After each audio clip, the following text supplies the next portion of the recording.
Coucou tout le monde, j'espère que vous allez bien. Alors aujourd'hui, on se retrouve pour la vidéo où je vais partager vos témoignages. Donc pour les personnes qui ne sont pas au courant, j'avais posté une petite vidéo vous demandant de m'envoyer vos témoignages, donc vos histoires d'addiction à la drogue, que ce soit l'alcool, le cannabis, la cocaïne, l'héroïne, peu importe. Et donc au fil de cette série de vidéos, je vais vous partager tous ces témoignages-là. Et si jamais vous souhaitez encore participer à cette prévention, je vous laisse l'adresse email juste ici. Il n'est pas trop tard parce que je vais continuer cette série de vidéos dans le temps. Alors vous pouvez m'envoyer vos témoignages bien évidemment par écrit, donc par mail, ou vous pouvez également m'envoyer votre témoignage par note audio, que ce soit par mail ou par DM Instagram.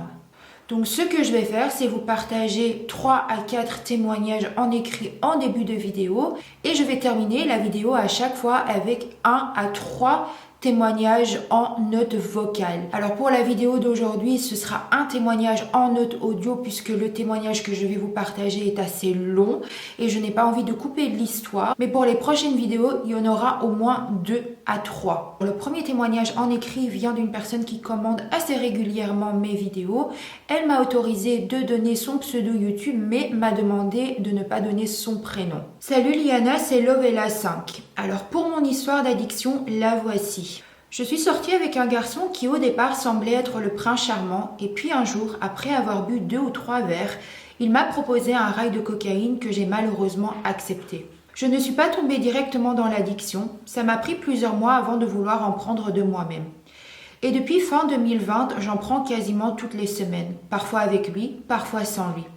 Principalement parce que je suis dans une relation hyper toxique et que j'ai besoin de ça pour oublier mes problèmes et me sentir bien. Et bien entendu, l'addiction engendre la violence physique et verbale, surtout au moment de la descente. C'est vraiment le pire ça. Souvent j'essaye de boire pour m'endormir et ne pas devoir subir cette fameuse descente, mais parfois je m'endors pas directement et là c'est juste horrible, un vrai cauchemar. Quand l'un de nous essaye d'arrêter la consommation de cocaïne, l'autre finit par retomber dedans et c'est comme ça un cercle vicieux. Et je ne compte même plus les fois où la police est intervenue à notre domicile pour violence conjugale. Je n'ai jamais fumé la cocaïne ni me la suis injectée. Je l'ai toujours sniffée et elle n'a jamais été une drogue festive pour moi. Du moins, je n'ai jamais consommé avec plus de 2 personnes en dehors de notre appartement. Mais une fois qu'on consommait avec mon ex ou avec un ami à lui, on passait toute la soirée à jouer aux fléchettes. Va savoir pourquoi. Et je me rends compte peu à peu que l'addiction à la cocaïne quand on la sniffe, c'est vraiment mental et une question de volonté. Par exemple, je peux faire des semaines à l'heure d'aujourd'hui sans en prendre et je n'y pense pas. Mais ça c'est seulement si je passe ces semaines-là loin de lui, quand je vais dormir chez ma mère. Mais une fois que je remets les pieds dans notre appartement qu'on partage, l'envie me revient. Surtout qu'il sait quoi me dire pour me pousser à consommer, histoire de me soulager. C'est hyper malsain et je suis bien consciente que je dois quitter cet appartement et le quitter lui au plus vite car je pense, non, je sais que je peux encore m'en sortir. Et je ne te parle pas de tous mes problèmes financiers dus à ma consommation car la cocaïne ce n'est pas gratuit et c'est même assez cher. Voilà, je n'ai pas une addiction extrême et je n'ai peut-être pas l'histoire la plus intéressante à raconter, mais je suis quand même dans une situation malsaine et incapable de quitter un mec toxique, pervers narcissique, violent et violeur aussi d'ailleurs. Enfin soit, comme je te le dis souvent dans mes commentaires, j'aime beaucoup regarder tes vidéos, je suis admirative de voir ton parcours, surtout que ton addiction semblait plus intense que la mienne et malgré ça, tu as réussi à t'en sortir donc je dis waouh, chapeau. Tu es une vraie inspiration, sache-le, prends bien soin de toi, gros bisous. Alors tout d'abord, il n'y a pas une histoire d'addiction qui est plus intéressante qu'une autre. Chaque histoire mérite d'être entendue. Et je pense qu'il y a beaucoup de personnes qui vont pouvoir se reconnaître dans tes dires. Non seulement dans tes dires concernant la cocaïne, mais également dans tes dires concernant ta relation toxique avec ton ex. Alors moi, je suis complètement d'accord avec toi, puisque tu le dis toi-même, tu es complètement capable de rester abstinente pendant plusieurs semaines quand tu n'es pas avec lui. Donc ça prouve à quel point le mal-être engendre l'envie de consommer quand tu es en sa présence. Et ça, c'est un secret pour personne. On est nombreux à consommer de la drogue quand ça va pas, pour apaiser un mal-être en nous. Et je pense que là, c'est vraiment ton cas. Parce que la force mentale et la volonté, tu l'as, tu te le prouves à chaque fois quand tu fais plusieurs jours, plusieurs semaines sans consommer. Et à chaque fois que tu le revois, que ce soit parce qu'il t'influence ou que ce soit à cause de ton mal-être, tu finis par rechuter. La solution, de toute façon, tu la connais. Tu l'as toi-même dit, c'est que tu dois réussir à mettre un point final derrière lui. Mais après, je sais que c'est très facile de le dire. Je sais à quel point ces personnes sont manipulateurs. Une fois qu'ils sentent qu'on les échappe, ils trouvent toujours une tactique de manipulation, de façon de faire pour essayer de faire en sorte qu'on ne parte pas. Et vont repasser dans cette phase de lune de miel pour essayer de faire en sorte et de montrer qu'ils ont changé alors que ce n'est pas le cas. Je t'envoie plein d'ondes positives, plein de force et plein de courage. De mettre un point final derrière lui et de construire ta vie comme toi tu le souhaites et loin de tous ces vices-là. Parce que comme tu dis, tu en es totalement capable. Alors deuxième témoignage. Hey Liana, tout d'abord, merci pour ce que tu fais. Je t'écris suite à ta dernière vidéo et je prends enfin mon courage pour témoigner. Je ne sais pas trop par où commencer, mais j'ai 22 ans et je suis encore dans l'enfer de l'addiction. J'ai commencé au lycée à boire. Heureusement, l'alcool n'a jamais été trop mon truc et surtout à fumer beaucoup de cannabis, 10 joints par jour environ avec ma meilleure amie de l'époque. J'étais déjà dans un mal-être profond, mais tout a été accentué et j'ai pris 30 kilos à cause de TCA. J'ai réussi à m'en débarrasser de cette addiction-là avec le temps. Rien que l'odeur me donne la nausée à présent. Mais suite à une hospitalisation pour dépression et tentative de suicide, j'ai rencontré des addicts dans mon service. En sortant, j'ai commencé à toucher aux drogues dures. J'avais 17 ans. Mais cela restait très occasionnel. Et depuis 2 ans et surtout 6 mois à présent, je suis dans l'engrenage de la cocaïne que je consomme seule chez moi. Moi, devant une série pour oublier la souffrance et mettre mon cerveau en pause. Bon, bien évidemment, comme tu le sais, c'est encore pire. Les idées noires sont omniprésentes. J'ai arrêté mes études et démissionné de mon travail. Je suis également ruinée. J'ai tout dépensé dans la drogue. Je suis suivie par psychiatre et psychologue depuis plusieurs années et je me bats contre moi-même et contre mon trouble borderline et la bipolarité. Mais c'est un enfer. Pour anecdote, j'ai déjà vendu mon téléphone quasi neuf plus jeune pour 50 € afin de pouvoir fumer un peu et récemment j'ai pensé à vendre mon corps pour payer ma cocaïne, mais je ne l'ai pas fait. Voilà, je me bats encore et c'est extrêmement dur, mais je n'arrive pas à affronter la réalité de la vie. J'espère que ça te sera utile pour une vidéo Prends soin de toi. Alors, tout d'abord, je sais à quel point c'est compliqué quand on se trouve coincé dans l'addiction active, quand on se trouve coincé dans cet engrenage-là, d'y croire à cette lumière au bout du tunnel, mais je t'assure qu'elle y est. Tu n'as que 22 ans, tu as la vie devant toi et je t'assure que même si tu n'y crois pas, sortir, c'est complètement possible. Après, je sais que quand on est obsédé par la pensée du produit, on n'arrive plus à imaginer notre vie sans tout ça. Je t'assure que réapprendre à apprécier la vie sans toutes ces substances-là, c'est totalement possible. Maintenant, il faut te donner le temps. Ce que tu fais déjà, être suivi par psychologue et psychiatre, c'est génial et surtout continue. Il faut aussi savoir que quand on souffre du trouble bipolaire et ou borderline, très souvent le cas d'avoir des problèmes d'addiction aux drogues. C'est très fréquent. Ensuite, ce que je pourrais te conseiller, ce serait les réunions narcotiques anonymes. Va une fois à une réunion et vois comment tu te sens dans les réunions et quand tu ressors des réunions. Le fait d'y aller et d'être entouré de personnes qui ont le même objectif que nous, qu'on soit tous là pour se soutenir mutuellement, je t'assure que ça fait un énorme bien psychologiquement parlant. Les réunions narcotiques anonymes, il y en a plusieurs fois par semaine. Je t'assure que quand on a des cravings et quand on y va et qu'on y ressort, bien souvent l'envie qu'on avait en rentrant, elle passe. Moi, je le conseille fortement. Moi, quand j'ai commencé à m'en sortir, j'y allais très régulièrement. J'en avais besoin et c'était un soutien qui était juste... Même pas de mots pour expliquer à quel point ça m'a aidé psychologiquement parlant d'y aller. Donc, je te conseille vraiment d'y aller une fois et de voir comment tu t'y sens. Alors, troisième témoignage, c'est un témoignage concernant l'addiction au cannabis parce que oui, l'addiction, ce n'est pas seulement être accro à la cocaïne ou à l'héroïne, c'est aussi le cannabis, c'est l'alcool, c'est les médicaments. Elle a intitulé son mail « Mon addiction au cannabis, 8 ans de calvaire ». Bonjour, bonsoir Liana, je m'appelle Morgane, j'ai 30 ans, je suis une abonnée à ta chaîne.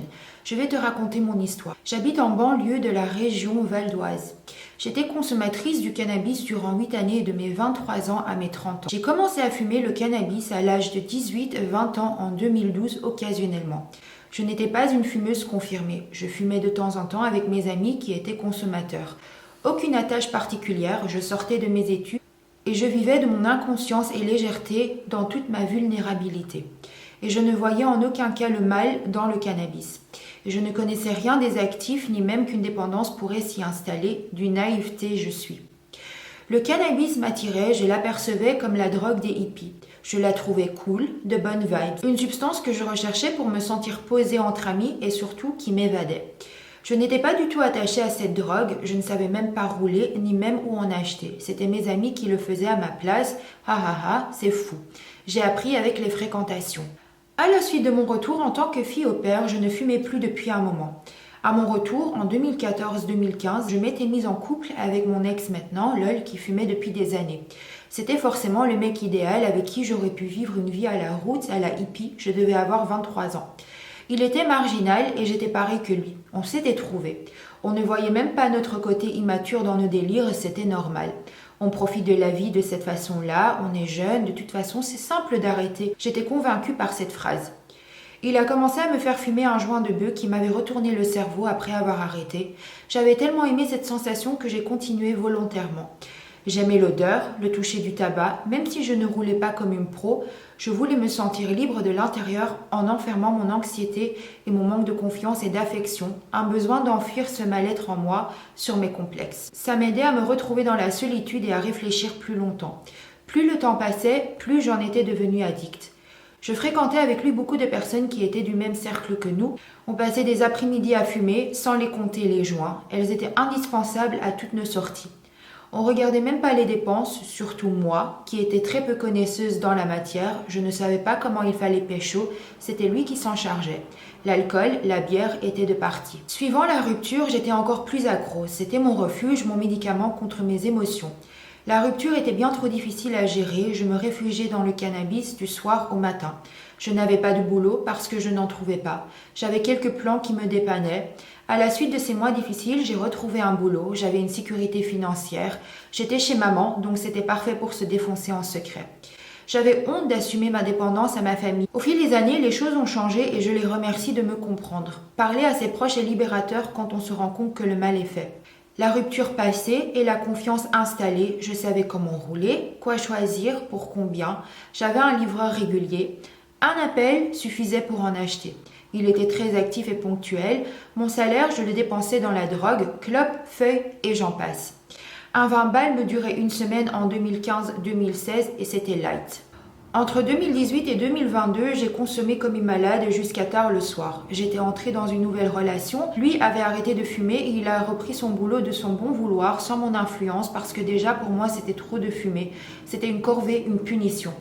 Au début de cette relation, on se posait à l'extérieur, à l'abri du regard des autres. On mangeait des sucreries, on se marrait super bien, les mêmes délires. On se couchait super tard, aussi tard que le lendemain au travail, j'avais la pêche et j'étais très épuisée, mais le temps passé avec lui était du pur bonheur.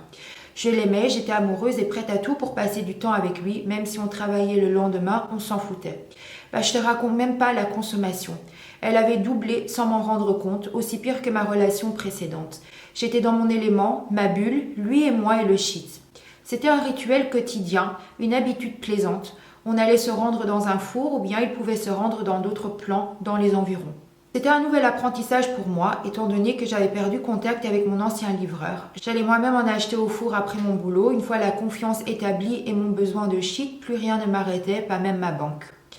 Beaucoup de péripéties ont eu lieu et le confinement et la dépression n'a fait qu'accroître ma dépendance. Je passais des 20 balles aux 50 balles et ça me durait une semaine. Là, c'était trop, je le savais, je le sentais et le voyais sur mon physique. Toujours salariée, les journées devenaient difficiles, j'étais moins concentrée sur mon temps de travail, j'étais tendue, anxieuse, impatiente, parano, émotif, négatif. Il me fallait mon bédo pour me détendre les nerfs et me cacher dans mon coin seul. Au travail, c'était interdit et je me l'interdisais. C'était chiant, moi qui suis très nerveuse et stressée, c'était long d'attendre la fin de journée. À chaque fin de journée, à la maison, je fonçais dans ma pièce pour me réfugier et fumer mes 3 bédos. C'était la dose qu'il me fallait pour me claquer et ne plus penser à cette journée de merde et fatigante, lol. Après manger, je fumais encore et encore pour me défoncer le ciboulot, une vraie accro. Je pouvais acheter un paquet par jour sans regarder l'heure. J'avais cette part de honte en moi qui s'avançait. S'il me manquait des clopes, j'en grattais à mes proches ou amis, sinon j'allais passer une soirée à pleurer. En tant que femme, je refoulais cette honte à travers la conso, histoire de ne pas changer d'habitude. La culpabilité chaque jour m'envahissait. Je regardais autour de moi les personnes qui ne fumaient pas, en tout cas qui n'en avaient pas l'air, et j'avais cette culpabilité et honte d'être dans une situation depuis des années, à ressasser tout ce que j'ai perdu en argent, à ce que j'aurais pu en faire, mais le courage n'y était pas. À cet instant, je savais que j'étais l'apogée de la consommation, que c'était de trop. Il fallait que je mette un stop, j'y pense de plus en plus. Je regarde des sujets sur YouTube de personnes qui ont eu cette fameuse volonté. Je me sentais ridicule à côté d'eux et savais que c'était possible d'y arriver. Je ne te cache pas que j'ai essayé d'arrêter à plusieurs reprises, mais impossible. Trop compliqué, le travail et ma vie personnelle n'entraînaient encore plus à fumer. J'étais faible parce que je ne trouvais pas de motivation et ne m'avouais pas que c'était vraiment le cannabis qui me rendait malade. J'en avais quand même besoin parce que sinon j'allais mal. Pendant mes congés, je suis tombée sur tes vidéos qui m'ont touchée. J'ai senti que tu avais vraiment vécu des choses traumatisantes. J'ai mes séquelles aussi familiales, mais tu t'en es sortie et c'est l'exemple que je recherchais. Je respecte tellement ton parcours, tu as été la personne sur YouTube qui m'a donné la force de faire pareil que toi. Tu as dit que le CBD était une alternative pour arrêter de fumer et franchement, si je n'avais pas regardé ton témoignage, je ne serais pas là à t'écrire. Mon histoire est si longue à raconter, mais c'est un plaisir de la faire partager à des personnes qui sont esclaves du fardeau qui est la drogue. Peu importe, c'est un fardeau financier, mental et ça nous coupe de belles choses qui passent à côté de nous. Changez vos relations, j'encourage les personnes qui sont dans la même situation de trouver leur volonté. Qu'ils prennent leur temps, gardez la tête hors de l'eau, la vie vaut le coup. Ne regardez plus en arrière, pensez à tout l'argent que vous mettez dans vos consos et remettez-vous en question à chaque fois que vous pétez votre joint, si c'est une solution ou non. Regardez cette fumée et dites-vous qu'elle vous cassera la tête, rendra votre bouche sèche, les yeux rouges et irrités, perturbera votre sommeil, libido, redevenez vous-même. Fumer du CBD, c'est 1000 fois mieux. Merci pour toute ton attention, tu es une femme forte et indépendante. Tout ce que tu apportes à ta communauté YouTube te rend encore plus forte. Et des bisous et bon courage à toi. Alors tout d'abord, félicitations à toi d'avoir réussi à te reprendre en main. Quand j'ai lu ton témoignage, je me suis dit, voilà, ça c'est vraiment le genre de témoignage qu'il faut que j'inclue dans l'une des vidéos, puisqu'il y a énormément de personnes encore qui banalisent le cannabis.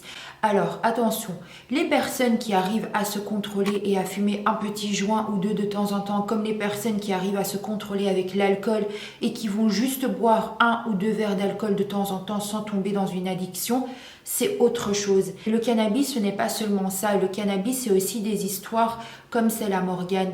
Il y a énormément de personnes qui tombent dans cet engrenage-là. Et une fois qu'on tombe vraiment dans l'addiction pure et dure du cannabis, mais ça devient un enfer aussi en fait. On se lève, on y pense, on se couche, on y pense, on est au travail, on y pense. Quand on fait des activités comme elle a pu l'expliquer dans son mail, si on n'a pas notre cannabis, soit on n'y va pas ou on va passer un sale moment parce que tout tourne autour du cannabis. Donc les personnes qui sont là à dire que oui, mais le cannabis c'est pas grave parce que ce n'est pas aussi nocif que la cocaïne, que l'héroïne, etc. D'accord ? Ok, à ce niveau-là, c'est vrai que le cannabis, ce n'est pas aussi nocif que d'autres produits. Mais par contre, une fois que ça devient une addiction, ça peut bousiller la vie aussi en fait. Ça prend le dessus sur beaucoup de choses, ça coûte aussi beaucoup d'argent quand on a vraiment une réelle addiction au cannabis. Parfois, c'est un loyer qu'on met là-dedans. Et pour s'en sortir, même si c'est pas le même sevrage, on est bien d'accord que les produits comme la coke, l'héroïne, etc., je vous assure que ça joue énormément sur le moral et que c'est beaucoup moins facile que ce que certaines personnes peuvent penser. Donc un énorme merci à toi Morgane d'avoir pris le temps de détailler ton histoire comme tu l'as fait parce que je pense également qu'il y a beaucoup de personnes qui vont se reconnaître dans tes dires et encore une fois félicitations à toi. Alors le dernier témoignage avant de passer au témoignage en audio que je vais vous partager aujourd'hui vient d'une personne qui commente aussi de temps en temps mes vidéos YouTube et il m'a demandé de changer son prénom puisqu'il a un prénom qui est assez rare et il ne veut pas que qui que ce soit puisse le reconnaître à travers de son témoignage. Je vais donner son pseudo YouTube mais par contre son prénom sera changé. Salut Liana, c'est Archibald de YouTube. En fait je m'appelle Maxime et je suis suisse. Je suis née le 2 février 1981. Mon enfance et mon adolescence ont été un enfer car mes parents sont toxiques. Je suis borderline et anorexique. J'ai commencé la consommation au Paléo Festival à 17 ans. Je fumais déjà du cannabis, mais là, au Paléo, j'ai tout essayé. J'en suis revenue comme un légume. À l'âge de 20 ans, je suis devenue sévèrement accro à l'héroïne. Fini les extas, les champignons, le LSD, l'héroïne était devenue ma meilleure amie. Au début, je dealais pour payer ma conso. Après, les flics sont venus me chercher et j'ai fini en prison. 3 mois de préventif, le juge m'a envoyé en cure de désintoxication, mais comme j'étais tout le temps en fugue, il me fallait ma dose. Alors je suis tombée bien bas. J'ai fait le trottoir et comme j'avais peur de dormir dehors, je suis tombée dans la coke. J'ai passé 1 mois sans dormir ni manger et j'ai perdu 16 kilos. Il fallait que je sorte de cet enfer, j'ai quitté cette ville et j'ai emménagé ailleurs. Je suis tombée dans les dormicums, les benzodiazépines, j'en prenais 20 par jour pendant 2 ans. J'ai fini par décrocher. La seule drogue que je n'ai jamais aimée, c'est l'alcool. Je trouve celle-là infecte. Et maintenant, depuis 2016, je suis clean. Voilà, je t'avais promis mon témoignage. Bonne soirée. Tout d'abord, félicitations à toi d'avoir réussi à t'en sortir parce que même si ton histoire est terriblement triste, et je suis désolée pour ce que tu as vécu, ton message est quand même rempli d'espoir pour les personnes qui pensent que s'en sortir n'est pas possible et pour les personnes qui n'y croient plus. Donc vraiment, c'est un super beau message d'espoir. Encore félicitations à toi d'avoir réussi à t'en sortir et mille merci d'avoir pris le temps de m'envoyer ton témoignage. Le témoignage qui va suivre vient d'une personne que je vais appeler Maïva pour préserver son anonymat. Je trouve que son témoignage est vraiment super bien expliqué. Je trouve son témoignage très touchant. Non seulement elle vous explique son histoire, mais elle donne aussi quelques tuyaux pour s'en sortir, etc.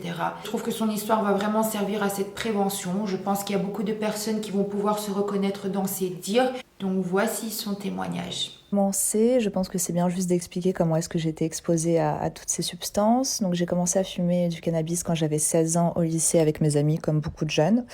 Je fume encore un petit peu, mais le soir, jamais en journée. Et ça m'handicape pas trop dans ma vie de tous les jours, même si j'aimerais arrêter ça aussi. J'ai fait du mannequinat pendant 6 ans et de la restauration pendant 3 ans, qui se chevauchait un petit peu avec le mannequinat. J'ai fait les deux en même temps pendant un petit moment. Le problème avec le mannequinat, comme tu peux l'imaginer, c'est un monde très toxique, avec beaucoup de gens riches, beaucoup de filles belles, beaucoup d'invitations aux soirées, beaucoup de drogue dans tous les sens. Et voilà, on m'a beaucoup proposé. En fait, on va dire les premières années de ma vie, je ne payais même pas mes consommations parce que tout m'était apporté sur une petite assiette. Cocaïne, MDMA, ecstasy. J'ai vraiment essayé beaucoup de choses, mais surtout ces 3 produits en soirée. Et j'étais à Hong Kong une fois pour un contrat pendant 3 mois. Je devais travailler là-bas, rencontrer une agence, faire passer des castings, etc. Sauf qu'à Hong Kong, là-bas dans les clubs, tu peux être payé pour rester 3 heures à une soirée avec tes copines, juste boire du champagne et à la fin de la soirée, t'es payé en cash. Donc forcément, j'étais très jeune, j'avais pas beaucoup d'argent. Donc j'ai fini tout le week-end à travailler dans les boîtes de nuit, plus à travailler la semaine, donc un rythme de travail très très intense. J'étais très fatiguée et donc on carburait à la cocaïne avec mes copines mannequins. Un jour j'ai demandé une trace à un promoteur qui m'a donné un pochon, donc je suis allée aux toilettes. J'ai vu que c'était des cristaux, donc je me suis dit ah bah cool, de la MD, je vais me faire une trace d'MD. Très mauvaise idée déjà de base. Sauf que quand je l'ai pris, ça m'a brûlé très fort le nez et j'avais compris en fait que j'ai pris une substance que j'avais jamais pris jusqu'ici, je ne savais pas ce que c'était. Donc je suis arrivée vers ce monsieur, je lui ai balancé le pochon, je lui ai dit qu'est-ce que tu m'as donné, et il a sorti tous ses pochons dans les mains, parce qu'il en avait plein, il m'a dit ah merde, je t'ai donné de la kétamine. Et donc voilà, c'était ma première prise de kétamine, j'ai beaucoup aimé les effets. Et ensuite j'en ai repris un petit peu à Hong Kong, mais sans vraiment m'accrocher à la substance, enfin, c'était vraiment une expérience comme ça, je cherchais pas spécialement à m'en procurer ou à en prendre plus que cette expérience-là. Ensuite, je suis revenue en France, j'ai commencé la restauration, donc encore rythme de travail acharné, des horaires, je finissais à 3 heures du matin, je travaillais juste à côté de mon club préféré à Paris, donc je finissais tous les week-ends encore en boîte. Et là, j'ai commencé à associer beaucoup la cocaïne et la kétamine. J'avais absolument besoin des deux. Donc j'ai commencé à consommer beaucoup comme ça.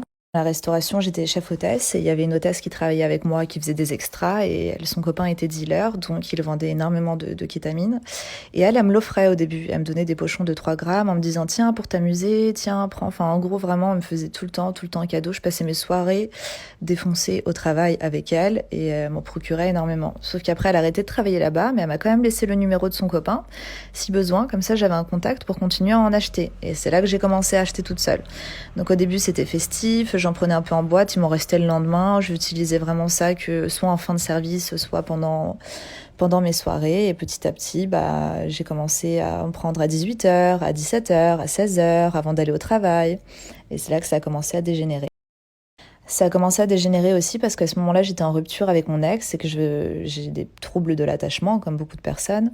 Et je supportais très très mal cette situation parce que je me sentais abandonnée, je me sentais seule. J'avais très peur en fait de me retrouver sans lui. J'arrivais pas à voir plus loin. Et donc pour calmer cette douleur, en fait, j'ai commencé vraiment à consommer absolument tout le temps, quoi. Et c'était encore assez gérable, on va dire, parce que quand j'en avais plus, j'en rachetais pas tout de suite. Je pouvais passer 2 semaines sans en prendre, sans être mal, et on va dire que j'étais sur une pente très glissante, mais pas encore dans l'addiction. Avant, je le comprenais pas encore, ça vraiment je l'ai compris lors d'une longue introspection, mais en fait j'ai commencé à consommer parce que tout de suite après cet ex-copain que j'arrivais pas à quitter, je me suis mise avec le manager de mon restaurant, un garçon formidable duquel j'étais très très amoureuse, qui était très sérieux. Enfin, tous mes copains ont toujours été sérieux, j'ai jamais été dans des relations où ils me laissaient penser qu'ils allaient me tromper, où j'étais pas en sécurité, ou qu'ils allaient m'abandonner. Mais c'était mon propre prisme, ma vision de la vie, j'avais très très peur parce que j'étais très attachée à ma maman, très distante avec mon papa. Enfin bref, je suis émigrée, donc j'ai emménagé en France quand j'avais 3 ans. Et donc ma vie dans ma très jeune enfance était très déconstruite, très instable, très inquiétante. Je pouvais pas exprimer mes émotions parce que je voulais pas faire plus de problèmes à mes parents, donc j'étais une enfant très sage. Et ce climat-là, ça a créé chez moi, à l'âge adulte, un besoin vital d'être tout le temps attachée à quelqu'un et tout le temps avec une personne, avec la certitude de ne pas être abandonnée. Et du coup, je gâchais absolument toutes mes relations amoureuses. J'ai enchaîné une relation de 2 ans et demi, de 1 an, de encore 1 an, et là de 2 ans et demi, je viens de me séparer de mon ex, le manager du restaurant du coup. Et dans toutes ces relations, en fait, je détruisais totalement la relation parce que dès que j'étais un tout petit peu piquée dans ma jalousie ou dans mon insécurité d'être abandonnée, j'avais besoin de faire du mal, mais vraiment je poussais mes ex à bout, au point où ça créait où limite ils me poussaient, où ils me secouaient, enfin je les poussais limite à la violence envers moi-même, je voulais limite qu'ils me frappe parce que je sais pas, pour me punir déjà d'être comme ça avec eux et en plus pour montrer ah tu vois c'est toi qui as tort, c'est toi qui me fais du mal, tu vas m'abandonner, tu me veux du mal, tu me frappes, enfin un truc très très toxique. Et j'avais déjà remarqué ce comportement chez moi, donc quand j'ai rencontré le manager du restaurant, je me suis dit que je voulais pas le perdre, je voulais pas reproduire la même chose et que la seule solution que j'avais c'était d'endormir toutes ces pulsions de jalousie et de mal qu'il y avait en moi par la consommation de kétamine. Donc j'ai commencé à consommer en cachette pendant des mois, enfin pendant 3 mois, mais ça faisait déjà environ 6 mois que je consommais un peu de temps en temps. Mais vraiment le fait de me mettre en couple avec mon ex manager du restaurant, ça a consolidé tout ça parce que, enfin voilà quoi, j'avais besoin d'encore plus de kétamine pour calmer encore plus toutes ces jalousies et toute cette insécurité que j'avais en moi. Donc, quand j'ai commencé à sortir avec cet ex-manager, un soir on était posé chez lui, on revenait de boîte. Il sortait un peu, mais c'était plus pour me suivre que par volonté de sortir, parce qu'il était moins fêtard que moi. Et un soir, il m'a dit ah, écoute, arrête de te mentir à toi-même. Et là, j'ai réalisé qu'en fait, je sentais que j'avais un mal-être, que quelque chose n'allait pas chez moi depuis des mois. Enfin, en vrai, quelque chose n'allait pas chez moi depuis des années, parce que j'avais jamais guéri mes traumas. Mais là, en l'occurrence, c'était vraiment accentué ces derniers mois. Et, euh, et en gros, je lui ai avoué, je l'ai regardé, je lui ai dit, ouais, c'est vrai, en fait, j'ai une addiction, je suis dépendante à la kétamine, je consomme tout le temps, j'arrive pas à m'arrêter, j'ai un problème. Et là, il m'a dit, bon, bah d'accord, c'est bien, très bien, bah maintenant t'arrêtes et c'est fini, quoi. Et moi, je me suis dit, bon, bah oui, c'est vrai, j'ai plus qu'à arrêter. Enfin, je pensais que ça allait être beaucoup plus simple. Bon, déjà, on peut pas passer à côté des conséquences financières énormes que ça a eu sur moi. Avant l'addiction, j'arrivais à mettre 1 000 € de côté par mois. J'étais très fière de ça d'ailleurs, j'ai toujours été assez économe, sauf que je réalisais petit à petit que je galérais de plus en plus à mettre de côté et que je commençais à prendre très régulièrement, à toucher à l'argent que j'avais de côté, jusqu'à ce qu'il n'en reste plus du tout. Et vu que l'addiction a duré quand même 4 ans, ça a été en fait 4 ans de petites remontées financières, mais de très gros bas aussi, avec des découverts absolument monstrueux, avec des lettres de la banque qui menaçaient d'être interdits bancaires. Je recouvrais cet argent du coup en empruntant de l'argent à mon frère, à mon père. J'avais des dettes auprès de ma meilleure amie, de mon meilleur ami. Enfin, je me suis retrouvée d'une fille économe avec plein d'argent de côté à endettée de tous les côtés et à ça de devenir interdit bancaire en France, quoi. Donc ça a commencé vraiment à me faire peur, mais ça ne m'a pas aidé à arrêter non plus. Donc bien sûr, l'argent, c'était un petit peu un frein dans les consommations parce que je sais que si j'avais grandi dans une famille plus aisée ou si j'avais eu beaucoup plus d'argent, j'aurais encore plus consommé et je sais pas quelles conséquences ça aurait eu sur ma santé. Mais voilà, donc moi je consommais uniquement de la kétamine, hein. Je fumais le soir, mais toute la journée, c'était vraiment que de la ké, quoi. Et plein de fois, en me regardant dans le miroir avec ces prises, enfin en prenant de la drogue, je me disais, mais tu la manges. Vraiment, j'avais l'impression de la manger. J'étais à 1 gramme et demi par jour. Je pouvais atteindre les 9 grammes par semaine. C'était mon premier réflexe en me réveillant le matin avant même d'aller aux toilettes. C'était mon dernier réflexe avant de m'endormir. C'était avant Donc voilà, je me couchais avec ça. Enfin, bon, tu connais, hein, vraiment. Je mangeais kétamine, je brossais les dents. Ah cool, je vais aller me brosser les dents. Bah, c'est une bonne occasion de s'enfermer dans la salle de bain et d'en prendre des allers-retours dans la salle de bain permanents. Donc en plus, j'étais avec mon ex-copain. Je lui mentais en lui disant que j'avais arrêté. Sauf qu'il faut pas trop renifler du nez parce qu'il est juste à côté et qu'il sait. Et quand il me dit, ah tiens, tu renifles beaucoup. Ah bah, je suis enrhumée. Ou ah bah non, c'est normal, j'ai mangé épicé. Ou en fait, tu te noies dans les mensonges non-stop et c'est super fatigant en fait de mentir en permanence. C'est super fatigant parce que tout ton rythme de vie en fait tourne autour de ta prochaine prise. Quand t'en as plus, tu réfléchis à quel moment faire venir le dealer pour qu'il croise pas mon copain, comment faire parce qu'il est à la maison, ok, je mets l'argent sous le tapis. Est-ce que le dealer va pas venir juste prendre l'argent et ne pas me laisser la drogue? Quand il me laisse la drogue, comment faire pour aller la récupérer sous le tapis dehors, enfin devant la porte? Enfin, vraiment, c'était une organisation absolument énorme et beaucoup d'énergie. Donc voilà, et je savais très bien qu'une journée... En fait, c'était horrible parce que commencer une journée avec de la kétamine, c'est savoir que ta journée est fichue, en fait, parce que tu seras jamais aussi productif que si tu étais sobre, tu feras jamais... je savais, en fait, dès la première prise que, hop, ça y est, ça c'était une journée bousillée, enfin, une journée de perdu dans ma vie, quoi. Et, euh, et de se réveiller sans kétamine, c'est tout aussi douloureux, en fait, parce que toute la journée, tu vas être épuisé à te battre en fait contre soit le fait de ne pas craquer, de ne pas appeler de dealer et de ne pas consommer, soit quand tu lâches enfin prise et que tu dis c'est bon, je me suis assez battue aujourd'hui, j'y arrive pas, il me faut ma dose, il faut absolument que j'en achète, bah c'est de la culpabilité, des sentiments d'échec, encore du mensonge, encore de l'argent mis là-dedans. Enfin, c'était assez compliqué sur ces années. Et en plus de tout ça, il y a aussi les conséquences physiques en fait, c'est-à-dire que la kétamine, ça influe beaucoup sur les reins. Je faisais pipi absolument tout le temps et j'avais tout le temps envie de faire pipi et parfois j'avais très envie mais je n'y arrivais pas en fait parce qu'il y a beaucoup de cristaux en fait dans cette substance et mon corps était en train de s'épuiser à l'éliminer et voilà, enfin voilà, bref, les reins quoi. Et aussi psychologiquement en fait parce qu'à partir d'une certaine dose il y a des sortes de sentiments de dissociation. Enfin moi parfois j'avais l'impression d'être vraiment au fin fond de ma tête et de voir un petit écran en face et de faire les trucs un peu en automatique. En fait je me demandais parfois en marchant comment j'arrivais à marcher. Je me disais allez, un pied devant l'autre, arrive jusqu'au bout de la rue ou arrive jusqu'au métro, ou enfin vraiment c'était étape par étape comme ça parce que j'arrivais même pas forcément, j'avais absolument aucune conscience de mon corps, j'avais juste envie de m'écrouler par terre, mais en même temps je marchais pendant ce temps-là, enfin c'était très fatigant encore une fois. Et surtout ce que je détestais en fait, c'est au moment de me coucher, quand j'en avais pris beaucoup, j'avais l'impression de devenir complètement folle parce que je fermais les yeux et je n'avais plus aucun contrôle sur ce que je voyais. Tu sais, en général, quand t'es sobre, tu peux choisir à quoi tu penses, tu peux choisir ce que tu peux voir derrière tes yeux fermés, une plage, peu importe. Moi, c'était des enchaînements très rapides de plein d'images, parfois juste un peu style hallucinogène, etc. Parfois même gore, avec des corps, du sang. Enfin, en fait, mon cerveau m'envoyait un tas d'images vraiment très rapidement que je ne pouvais pas arrêter. La seule solution pour les arrêter, c'était d'ouvrir les yeux, mais du coup, je ne pouvais pas dormir.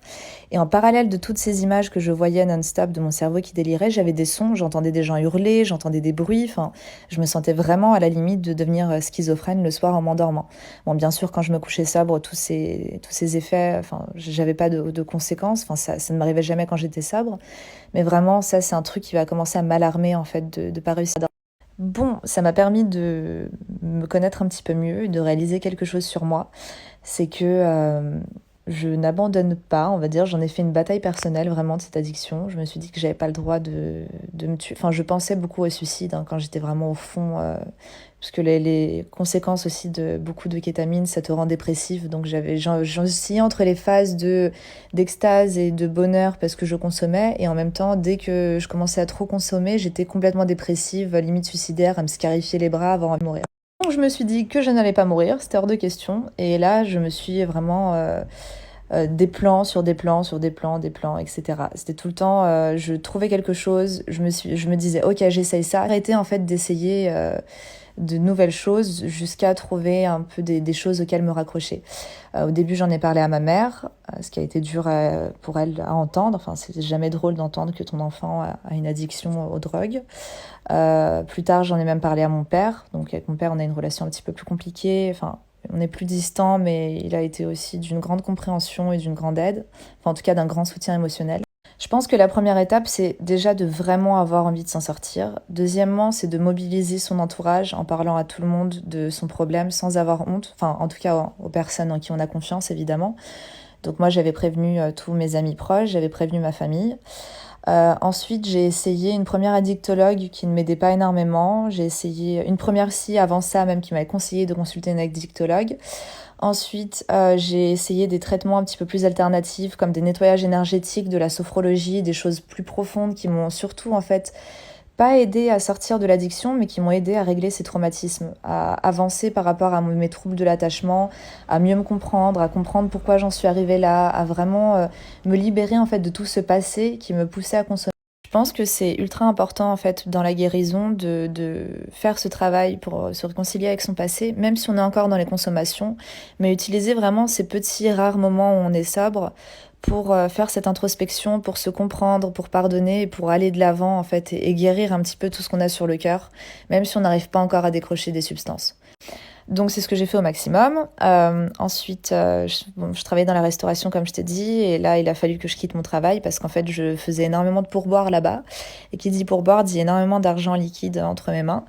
Et en fait je pleurais parfois même aux toilettes en me disant que cet argent, en fait je savais très bien où il allait aller. Et limite j'étais en colère contre les clients qui me donnaient des pourboires parce que je savais que cet argent allait me détruire. Enfin, c'était vraiment de l'argent qui allait me faire du mal et j'arrivais pas à le gérer en fait. J'arrivais pas à le mettre de côté, j'arrivais pas à le garder. Je savais très bien que le soir j'allais rentrer, j'allais utiliser ces 100, 200, 300 euros pour acheter de la kétamine. Donc, j'ai dû quitter ce travail en totale dépression parce que j'étais arrivée à un niveau de consommation de kétamine absolument énorme. Je m'en souviens qu'une fois j'avais acheté 6 grammes que j'avais fini en 2 jours et demi. Je sais pas si tu te rends compte un peu des quantités. Je pense qu'il y a des personnes qui peuvent consommer encore plus, mais en tout cas pour mon organisme, je suis assez fine. C'est beaucoup, c'est énorme. Et du coup, j'étais dans un tel état physique et émotionnel qu'en fait, je n'arrivais plus à articuler, je regardais dans le vide, je ne voyais plus de sortie à ma situation. En fait, j'étais totalement désespérée. Malgré tout le travail que j'avais fait, les introspections, etc., la drogue m'avait rattrapée et j'ai vraiment fait une rechute très très sévère où vraiment pour moi, c'était sûr, fallait que je me tue, fallait que je meure. Enfin, en tout cas, j'allais mourir parce que j'arriverais pas à m'en sortir. Donc ma mère et mon beau-père, totalement paniqués évidemment, se sont renseignés sur tous les centres qu'il peut y avoir à Paris pour m'hospitaliser. C'est moi-même qui ai fait aussi cette demande en fait, en réalisant que j'étais vraiment au fond du trou. J'ai appelé ma mère, j'en ai parlé à mon copain, et je leur ai dit écoutez, là j'arrive plus du tout à gérer, je suis au fond du trou, vraiment j'ai jamais été aussi bas, je me sens très très mal. Et il faut absolument qu'on m'hospitalise, il faut que vous me trouviez un hôpital, il faut qu'on m'enferme, il faut qu'on m'hospitalise, j'ai vraiment besoin en fait d'être loin et j'ai besoin de me reposer. J'ai besoin juste de souffler et de me retrouver moi-même parce que j'étais plus du tout moi-même. Ça m'émeut beaucoup quand j'en parle. Et là, mon beau-père a trouvé le centre Marmottan, dans le 17e arrondissement. C'est un hôpital qui existe depuis des années et qui se bat parfois pour rester encore ouvert parce que ce genre d'institution, c'est pas toujours facile à maintenir, surtout que c'est aux frais de l'État, mais c'est vraiment incroyable. Si jamais tu veux en parler pour les personnes, enfin sur ta chaîne, pour les personnes qui sont à Paris ou même ailleurs, hein, parce qu'au final, bon, ça peut coûter cher un peu en déplacement, mais t'as un suivi psychologique. En fait, d'abord, t'as un accueillant qui fait un bilan, ensuite il te propose un psychiatre, t'as un suivi psychiatrique et tu peux faire la demande d'une hospitalisation. Donc parfois, il y a un tout petit peu de temps d'attente. C'est une hospitalisation totalement anonyme, totalement gratuite et moi, j'ai été hospitalisée 1 semaine parce qu'en fait, ils hospitalisent pas plus de 2 semaines vu que c'est vraiment sur un étage d'hôpital. Les fenêtres sont calfeutrées. On voit pas du tout l'extérieur. Il n'y a pas de jardin. Et en fait, à part quand ils ouvrent les fenêtres du haut un petit peu pour aérer, t'es vraiment enfermé comme un peu à l'hôpital psychiatrique. Donc ça, c'est assez dur. T'as pas de téléphone, t'as pas d'ordinateur, tu peux pas contacter l'extérieur, tu peux pas parler à ta famille, tu peux pas regarder la télé. La nourriture, c'est de la nourriture d'hôpital, donc c'est des conditions assez difficiles. Mais par contre, qu'est-ce que les gens sont gentils, vraiment. Je suis arrivée là-bas en pleurs parce que c'est super dur, en fait, déjà de se sevrer. C'est super dur d'être loin de ses proches. C'est super dur de se retrouver un petit peu comme ça toute seule et de réaliser, en fait, waouh, j'en suis arrivée au stade où je suis obligée d'être hospitalisée pour m'empêcher de me droguer. Et ça, c'était un peu compliqué sur le moment. Et au final, même si en sortant de cet hôpital, j'ai encore consommé pendant quelques mois de manière plus raisonnée, mais j'ai encore quand même consommé parce que c'est pas parce qu'on fait une hospitalisation que bam, d'un coup, tous nos problèmes sont réglés et on n'est plus accro à quoi que ce soit. Ça reste une maladie qu'on aura un petit peu toute notre vie. Mais déjà, ça m'a beaucoup aidé à relativiser en rencontrant des cas beaucoup plus durs que les miens. Ça m'a aidé à retrouver espoir dans le fait que je pouvais m'en sortir. Ça m'a aidé à gérer mes émotions toute seule, comme une grande, dans ma chambre, en train de sentir l'angoisse ou l'envie de consommer ou la tristesse et juste devoir faire avec. Ne pas m'échapper de cette émotion en utilisant une substance, en buvant de l'alcool, en fumant ou quoi que ce soit, mais juste de l'accepter, de la sentir pleinement et de la laisser passer, et la laisser partir en fait. Et ça, c'est quelque chose que je n'avais jamais réussi à faire de ma vie et que j'ai réussi à faire la première fois en hospitalisation. Et donc voilà, après, beaucoup de yoga, de la méditation, de la lecture, du développement personnel, beaucoup de témoignages sur YouTube, sur Internet, dont le tien aussi, que j'avais regardé en étant déjà plus ou moins sortie de tout ça. Enfin, j'étais sur la fin. Je reconsommais très rarement, mais j'étais plus du tout dans le même état dans lequel j'étais avant. Donc je savais que j'allais m'en sortir à ce moment-là. Et mais tes vidéos m'ont fait du bien aussi parce que ça m'a consolidé en fait un peu tout cet espoir.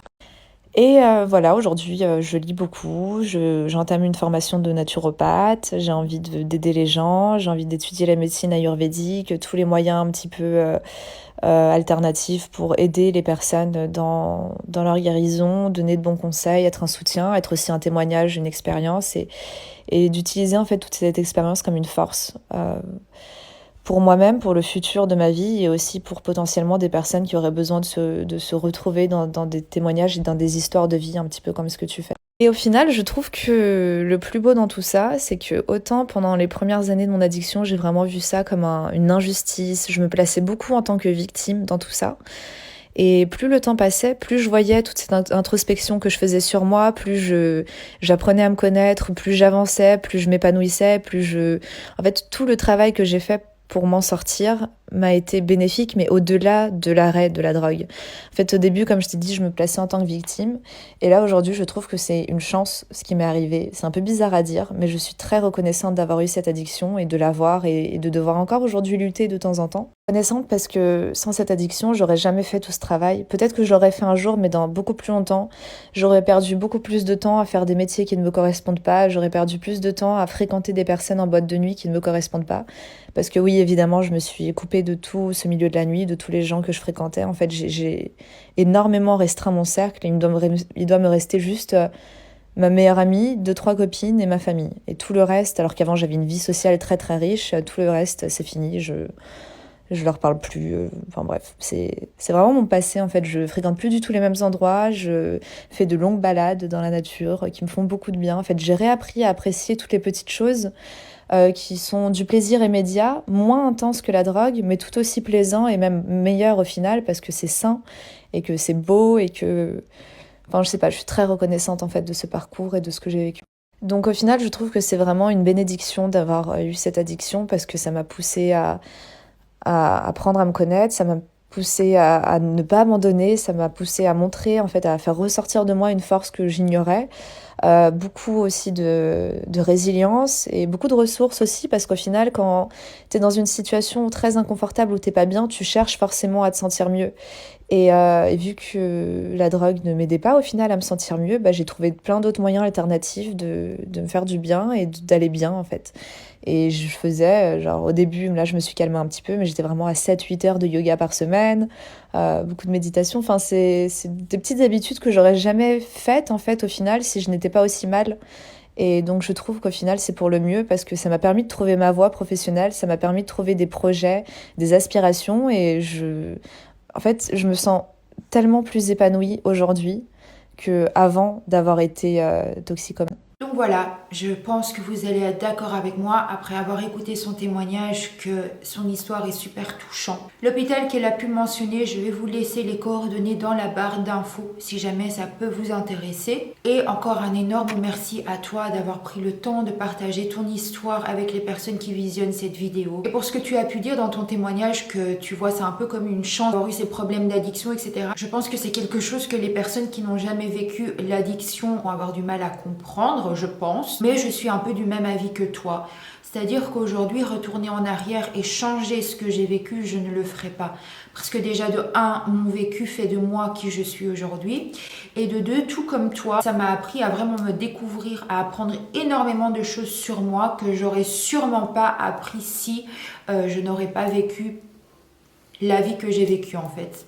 avec mes addictions. De mon côté, moi, c'est pas le yoga, etc. Mais par contre, je m'intéresse énormément au développement personnel, à tout ce qui est santé mentale. J'aime aussi les longues balades dans la nature. Enfin, toutes ces choses-là saines, comme tu dis, auxquelles je prêtais pas d'attention avant. Donc voilà, je suis vraiment du même avis que toi sur ce point-là, même si je pense encore une fois que ça va être quelque chose qui va être difficile à comprendre pour les personnes qui voient l'addiction d'un œil extérieur en fait. Il faut vraiment le vivre pour le comprendre. Ensuite, pour tes projets d'avenir, donc pour ton voyage à Bali, de t'éloigner, de recommencer ta vie et de voir autre chose, c'est très bien ce que j'en pense. Fonce, suis ton cœur, n'écoute pas les personnes qui vont te dire ne le fais pas, n'écoute pas les personnes qui vont essayer de te freiner dans les choses que tu as réellement envie de faire. Réalise tes rêves, c'est quelque chose que ton cœur te dit de faire, donc fonce. Et je suis sûre que ça va te faire un énorme bien. Et comme je te l'ai dit, si jamais un jour tu ressens l'envie de discuter, n'hésite surtout pas. Donc voilà, je te fais d'énormes bisous et je te remercie encore pour ce magnifique partage et je te souhaite le meilleur. Voilà, ce sera tout pour aujourd'hui. La vidéo va déjà être assez longue. Les prochaines vidéos, les témoignages en vocaux vont être un peu plus courts, donc je vais pouvoir en partager, comme je vous ai dit, un peu plus. Je vous remercie infiniment pour votre temps, votre gentillesse et votre bienveillance et on se retrouve très prochainement dans une prochaine vidéo. Je vous embrasse très fort, prenez bien soin de vous et à bientôt.